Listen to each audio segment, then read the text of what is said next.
এই যে মলদ্বারটা দেখতে পাচ্ছেন এই লাল রঙের এইখানটা, এই জায়গাটা কেটে যায়। এই জায়গাটা কেটে যায় বা ছড়ে যায়। ঠিক আছে? ছড়ে কেন যায় বা কখন যায় সেটা আপনাকে বলি। ছড়ে যায় কখন?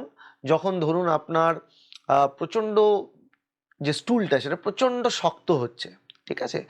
জল কম খাওয়ার কারণেই হোক বা প্রপার ফাইবার ডায়েট না খাওয়ার কারণেই হোক বা অনেকক্ষণ আপনি চেপে রাখার কারণেই হোক স্টুলটা এতটা হার্ড হচ্ছে যে ওটা ওখান থেকে পাস করার সময় ঘষা লাগছে। এবং আমাদের ওই যে ওখানে যে মিউকোসাটা থাকে ওটার একটা লিমিট আছে। ওখানে একটা লুব্রিকেশন থাকে ন্যাচারালি। সেই লুব্রিকেশনটা হেল্প করে স্টুলটা পাস হতে।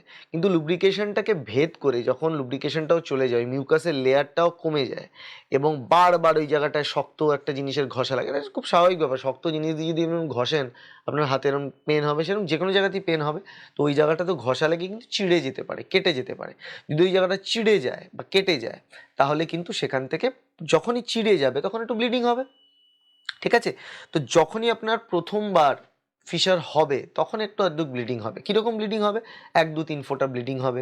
বা ধরুন আপনি যখন ওখানে টিস্যু পেপার ইউজ করছেন, দেখবেন টিস্যু পেপারে ব্লাড হালকা লেগে আছে মনে হচ্ছে। বা যখন স্টুলটা আসছে সেই স্টুলটার মধ্যে দেখবেন গায়ে একটু ব্লিডিং হালকা একটু লেগে আছে। মানে ফোঁটা, ফোঁটা রক্ত কিন্তু প্যানে পড়ছে না। কিন্তু স্টুলের গায়ে হালকা একটু রক্ত লেগে আছে। এই ধরনের যে ব্লিডিংটা, এটা হয় ফিশারের শুরুর দিকে। এবং এটা ফিশার যখন শুরু হয় যেটাকে অ্যাকিউট ফিশার আমরা বলি, প্রথম ১ সপ্তাহ ২ সপ্তাহ অবধি এই ধরনের আপনি ব্লিডিং লক্ষ্য করতে পারেন। অল্প আধটু ব্লিডিংটা খুব কম হয় ফিশারে। কিন্তু যেটা হবে সেটা হচ্ছে ব্যথা। প্রচণ্ড ব্যথা হবে। এত ব্যথা হবে আপনি কাটা ছাগলের মতো ছটফট, ছটফট, ছটফট, ছটফট করবেন।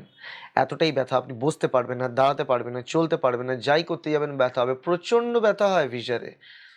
আপনার ধারণার বাইরে। যদি আপনার এই মুহূর্তে দাঁড়িয়ে আপনি দেখছেন এই ভিডিওটা, আপনি চেষ্টা করছেন বোঝার যে আপনার কোন রোগটা হয়েছে, তাহলে জেনে